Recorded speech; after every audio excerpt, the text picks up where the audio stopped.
Hello my dear learners, welcome back to our YouTube channel. So today we are here to know about Maths NCERT Class 9 Unit 1 Number System Part 4.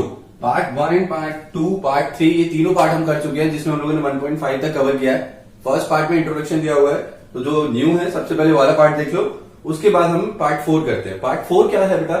Part 4 में हम लोग last exercise which is 1.6 उसको आज हम cover करेंगे. इसमें हम लोग लॉज ऑफ एक्सपोनेंट के बारे में पढ़ेंगे. तो हम लोग स्टार्ट करते हैं लॉज ऑफ एक्सपोनेंट से.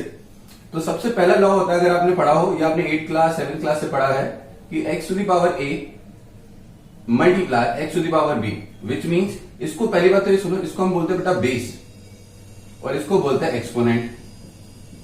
तो अगर आप एक्सपोनेंट देखो बेटा तो इधर a है और इधर एक्सपोनेंट कौन सा b है और दोनों का बेस x है. मतलब अगर बेस सेम है और पावर डिफरेंट है और मल्टीप्लाई हो रहा है तो इसका आंसर क्या हो जाता है? x के पावर a प्लस b, मतलब पावर ऐड हो जाती है. सेकंड पार्ट आते हैं हम लोग. इसका सेकंड पार्ट क्या, मतलब सेकंड लॉ क्या है कि x to the power a divide x to the power b, मतलब सेम बट यहाँ मल्टीप्लाई देना क्या हो रहा है? डिवाइड. तो कुछ नहीं होता, बेस एक बार लिख लिया जाता है, पावर को माइनस कर दिया जाता है. थर्ड पार्ट क्या है बेटा हम लोगों का? अगर पावर के ऊपर पावर है, देखो x to the power a था, उसके ऊपर भी क्या हमारे पास b, तो हम इसको लिखेंगे कैसे? x एक बार और पावर का आपस में multiply, which is a into B और ए बी. पर मैं a इंटू बी लिख दे रहा हूं जैसे आपको ज्यादा कन्वीनियंट होगा. उसके बाद हम आते हैं fourth law which is a to the power 0. a means कोई भी वेरिएबल, मतलब कोई भी नंबर हो, अगर उसकी पावर 0 है, कुछ भी हो, अगर पावर 0 है तो उसका आंसर आएगा 1. और ये क्यों होता है ये आप लोग खुद सोचो. नहीं तो इसके बाद एक वीडियो बनाऊंगा जिसमें आपको बताऊंगा किसी की पावर 0 हो तो उसका आंसर 1 क्यों होता है. बट अभी एक लॉ है, आप याद रखें. फिफ्थ क्या है बेटा? आप देखो, आप फिफ्थ लॉ हमारा, अगर x to the power minus a है, मतलब पावर नेगेटिव है, अब मुझे इसको पॉजिटिव करना है, तो क्या करूंगा? जो ये बेस है इसको रेसिप्रोकल कर दो. रेसिप्रोकल मतलब उल्टा, डिनोमिनेटर न्यूमरेटर को डिनोमिनेटर. तो हम क्या करेंगे? 1 को ऊपर x को नीचे कुछ नहीं तो 1 लिख लेते ना, तो हमारा हो जाएगा 1 upon x whole power a, मतलब माइनस वाली पावर प्लस की हो गई. बट 1 की पावर कितनी भी लिखो 1 ही होता है, तो इसलिए हम लोग इसको इस तरीके से लिखते हैं कि पावर हो गई पॉजिटिव और ये हो गया रेसिप्रोकल.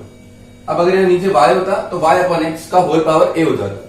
एक और लॉ वो क्या है हमारा कि x to the power a into Y to the power a. अब आप देखो बेटा, बेस डिफरेंट है और पावर सेम है, तो ऐसे केस में हम क्या करते हैं? बेस का मल्टीप्लाई, मतलब x इंटू वाई हो जाएगा और पावर आ जाएगी a. x इंटू वाई और पावर एक बार सेम. ऐसे एक और लॉ, लास्ट लॉ, इसमें हम क्या करेंगे? अब हमारे पास x to the power a divide y to the power a, मतलब base different, power same but division. तो हम लोग क्या कर देंगे? x अपॉन वाई लिख दिया, होल पावर क्या लिख देंगे बेटा हम लोग? a. तो ये हो गए हमारे लॉज ऑफ एक्सपोनेंट. इसके बाद आते हैं हम लोग क्वेश्चन नंबर 1. अब बहुत सिंपल हो जाएगा बेटा, देखो कैसे. 64 टू द पावर 1/2 इसको फाइंड करना है, सिंप्लीफाई करना है, मतलब सॉल्व करना है आपको. तो इवेल्युएट बोल दे, सिंप्लीफाई बोल दे, कुछ भी बोल दे. तो हम लोग क्या करेंगे? सबसे पहले 64 की प्राइम फैक्टराइजेशन. तो 2 की टेबल से करेंगे 32, फिर 2 से करेंगे कितना हो जाएगा बेटा? 16, 2 अगेन 8, 2 से फिर करेंगे 4, 2 से करेंगे 2 एंड देन 2 से करेंगे 1. अब हम 64 को क्या लिख सकते हैं बेटा? 2 इंटू 2 इंटू 2 इंटू 2, मतलब 6 टाइम्स 2, तो हमने लिख दिया. और होल पावर क्या चल रही है बेटा? 1/2. तो अब हम करेंगे क्या? इसको ये नहीं लिख सकता मैं 2 टू द पावर 6 और 1/2 तो हमारे पास है. अब अभी अपनी सीखा था, देखो कौन सा लो? थर्ड वाला, पावर के ऊपर पावर तो मल्टीप्लाई हो जाएगा पावर का, इन दोनों पावर का मल्टीप्लाई. तो हम क्या लिख सकते हैं sir? 2 to the power 6 into 1/2. अब अगर हम इसको सॉल्व करें तो क्या हो जाएगा बेटा? ये 1 टाइम, ये 3 टाइम, तो हमारा आंसर क्या आ गया? 2 का cube which means 2 to the power 3. इसको अगर हम सॉल्व करें तो कितना हो जाएगा बेटा? 8. मतलब 2 का क्यूब मतलब क्या होता है बेटा? 2 इंटू 2 इंटू 2 कितना होता है? 80 तो होता है. तो ये हो गया हमारा आंसर. अब हम आते हैं इसी का सेकंड पार्ट. सिंपल है. क्या करेंगे बेटा? सबसे पहले प्राइम फैक्टराइजेशन ऑफ 32 तो कर देते हैं. 32 को करेंगे क्या आएगा बेटा? 5, 2 से करते हैं 16, अगेन 2, 8, 2, 4, 2, 2 एंड देन 2, 1. 32 को हम कैसे ब्रेक करेंगे? 5 टाइम्स 2. हम ऐसे लिख सकते हैं 2 into 2 into 2 into 2 into 2 power 1/5. अब इसको हम क्या लिख सकते हैं? 2 टू द पावर 5 और ये हो गया 1/5. फिर से ये वाला लॉ आप साइड में मेंशन कर देना, जो भी लॉ आप यूज कर रहे. तो 2 का पावर 5 इंटू 1/5. अगर हम इसको सॉल्व करें बेटा, 5 से 5 कैंसिल, 2 की power 1 which means 2 only. So answer is 2. Third one simple है, तभी मैं सारे कराते जा रहा हूं जैसे आपको और अच्छे से हो जाएगा. इसको अगर हम ब्रेक करेंगे बेटा तो 5 आएगा. कितने टाइम्स? 3 टाइम. प्राइम फैक्टराइजेशन आप सॉल्व करेंगे, मैं डायरेक्ट बता देता हूं. इसको हम क्या लिख सकते हैं 5 का क्यूब, और पावर क्या था हमारे पास 1/3। पावर के ऊपर पावर क्या होगा बेटा मल्टीप्लीकेशन, तो मल्टीप्लीकेशन कर देते हैं, 3 से 3 cancel, 5 to the power 1 which means 5 only, so our answer is 5। तो ये था 1.6 का क्वेश्चन नंबर 1। ऐसे हम लोग क्वेश्चन नंबर 2 करेंगे एंड क्वेश्चन नंबर 3, फिर एक्सरसाइज कंप्लीट हो जाएगी, इनफैक्ट हमारे चैप्टर कंप्लीट हो जाएगा। तो बेस्ट पार्ट है, सबसे पहले आप लॉज ऑफ एक्सपोनेंट नोट कर लो, इसे याद रखना है आपको, और इसे भी एक बार नोट कर लो, फिर हम लोग क्वेश्चन नंबर 2 करेंगे बेटा। तो अब हम लोग करते हैं बेटा इसी एक्सरसाइज का सेकंड क्वेश्चन, जिसमें ये 4 पार्ट हैं, तो चारों हम लोग जल्दी जल्दी कर लेते हैं। सबसे पहले हम लोग क्या करते थे बेटा, जैसे फर्स्ट क्वेश्चन में करते थे सेम करेंगे, 9 का प्राइम फैक्टराइजेशन, तो 3 इंटू 3 आएगा, और होल पावर क्या है बेटा 3/2। अब हम इसको क्या लिख सकते हैं 3 टू द पावर 2, और ऊपर पावर क्या थी 3/2। कौन सा लॉ लगेगा बेटा इसमें हमारा, law number 3 which is power के ऊपर अगर पावर है तो हम क्या करें, तो 2 इंटू 3/2, तो 2 से 2 कैंसिल हो गया, तो 3 टू द पावर 3 मतलब 3 का क्यूब। अगर हम इसको एक्सपेंड करें विच मीन्स 3 इंटू 3 इंटू 3, तो कितना हो जाएगा 3 3 9, 9 3 27। So this is our answer. अब हम आते हैं सेकंड पार्ट पे, तो ये क्या है 30 टू द पावर 2/5। 32 को अगर हम ब्रेक करें मतलब इसके प्राइम फैक्टराइजेशन करें तो कुछ ये आएगा 2 आएगा 5 टाइम, अभी भी हमने किया था, आपको मेंशन करना प्राइम फैक्टराइजेशन। अब हम इसको क्या लिख सकते हैं 2 टू द पावर 5, और होल पावर क्या थी बेटा हमारी, होल पावर चल रही है हमारी 2/5। अब हम इसको क्या लिख सकते हैं 5 इंटू 2/5, 5 से 5 कैंसिल हो गया, 2 का स्क्वायर, 2 का स्क्वायर क्या हो जाएगा बेटा 2 का स्क्वायर हो गया 4, सो आवर आंसर इज 4। अब हम आते हैं नेक्स्ट वाला थर्ड पार्ट पे, इसमें क्या करेंगे, इसको हम अगर प्राइम फैक्टराइजेशन करें तो 2 आएगा हमारा 4 टाइम्स, आप करके देखना बेटा, ये हो गया हमारा 3/4। हम लिख सकते हैं 2 to the power 4 whole power 3/4। अगर हम इसको करें फिर सेम लॉ तो क्या हो जाएगा 4 इंटू 3/4, तो 4 से 4 कैंसिल। अब आपको पता है 2 का क्यूब क्या होता है, विच मीन्स 2 इंटू 2 इंटू 2 क्या होता है सर 8। अभी क्यूब और स्क्वायर का बेटा मैंने ट्रिक भी दिया हुआ है, तो आप मेरे चैनल पे जाकर एक बार पढ़ लो, इससे आपको और इजी हो जाएगा क्यूब और स्क्वायर फाइंड करना बड़े नंबर का, तो आप वो वीडियोस देख लेना बेटा। उसके बाद हम आते हैं फोर्थ वाले पे। फोर्थ क्या है, इसको सबसे पहले तो प्राइम फैक्टराइजेशन, तो 5 आएगा 3 टाइम्स। उसके बाद हम लोग क्या करेंगे बेटा -1/3 पावर 3, इसको क्या लिख सकते हैं 5 टू द पावर 3 और होल पावर -1/3। पावर के ऊपर पावर है क्या होगा बेटा सेम लॉ मल्टीप्लाई, तो कर देते हैं 3 इंटू -1/3, 3 से 3 कैंसिल, 5 टू द पावर -1। अगर आप देखो बेटा फिर लॉ लग रहा है एक और, कौन सा law, this one fifth one, क्या होता था अगर पॉजिटिव कर दिया तो इसका क्या कर दो रेसिप्रोकल, तो इसके नीचे कुछ नहीं है 1 कर दो रेसिप्रोकल 1/5, और पावर क्या हो जाएगी +1 हम लिखते नहीं है, तो ये हो गया हमारा आंसर। तो 1/5 इज आवर आंसर।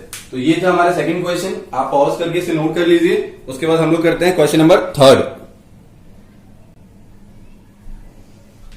तो अब हम करते हैं क्वेश्चन नंबर 3। क्वेश्चन नंबर 3 क्या है, जिसमें 4 पार्ट हैं, तो हम स्टार्ट करते हैं फर्स्ट से। लॉज ऑफ एक्सपोनेंट मैंने लिखे हुए हैं, बट आप लोग जरूर नोट कर लेना बेटा, तो यही इंपॉर्टेंट है, इसी पे पूरी एक्सरसाइज बेस्ड है।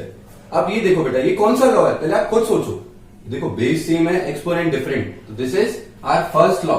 तो अब हम इसके मतलब फर्स्ट लॉ ऐसा कोई मेंशन नहीं है, बट हमने फर्स्ट पे लिखा है, तो इसलिए मैं बोल रहा हूँ बेटा फर्स्ट लॉ। तो हम क्या करेंगे, बेस को एक बार और पावर आपस में क्या हो जाएगी बेटा, ये डॉट मीन्स क्या मल्टीप्लाई, ये पॉइंट नहीं है, पॉइंट नीचे लगाया जाता है, बीच में लगाया मतलब मल्टीप्लाई है। मल्टीप्लाई में पावर क्या हो जाती थी ऐड, तो 2/3 प्लस 1/5। अब हम क्या करें एलसीएम ले लो, एलसीएम लेंगे तो क्या आएगा बेटा 15। अब हमें पता है 3 की टेबल में 15 आता है कितने टाइम्स 5 टाइम, तो इसमें मल्टीप्लाई होगा 5 का। ऐसे ही 5 की टेबल में 15 आता है कितने टाइम्स, 5 की टेबल में 15 आता है 3 टाइम्स, तो इसमें मल्टीप्लाई होगा 3 का। 2 5 10 प्लस 3 1 3, ऐड कर लो बेटा कितना हो जाएगा, तो 2 to the power 13 upon 15। Reduce तो हो नहीं रहा और हम इसे एक्सपेंड भी नहीं कर सकते, तो दिस इज आवर आंसर।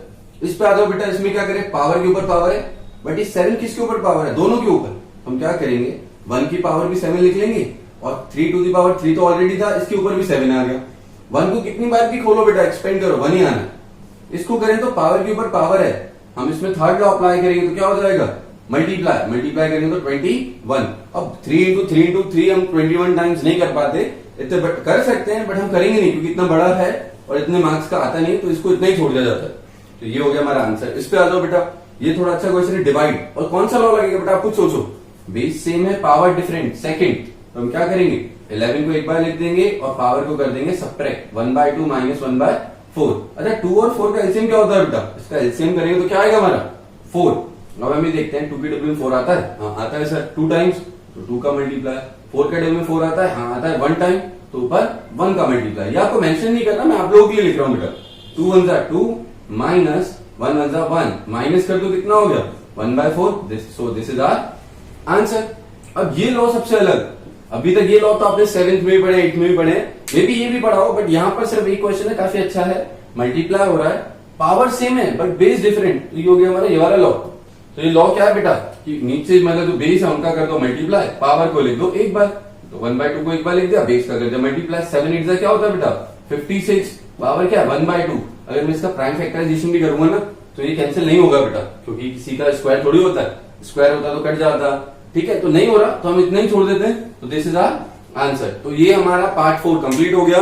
इसमें हम लोगों ने 1.6 कवर की। इससे पहले वाली एक्सरसाइज हमने पार्ट 1, 2 एंड पार्ट 3 में किया था, तो जो न्यू है पहले वो देख लो। Hope you all like my video. If you like then please do like share and comment. Share जरूर करो बेटा, क्योंकि जितना ज्यादा शेयर करोगे सारे स्टूडेंट्स का भला होगा sir. So hope you all like my video. If you like then please do like, share and comment and subscribe our channel for more amazing maths tricks and NCERT syllabus of class 9 to 12. Thank you. Keep loving maths. Keep watching.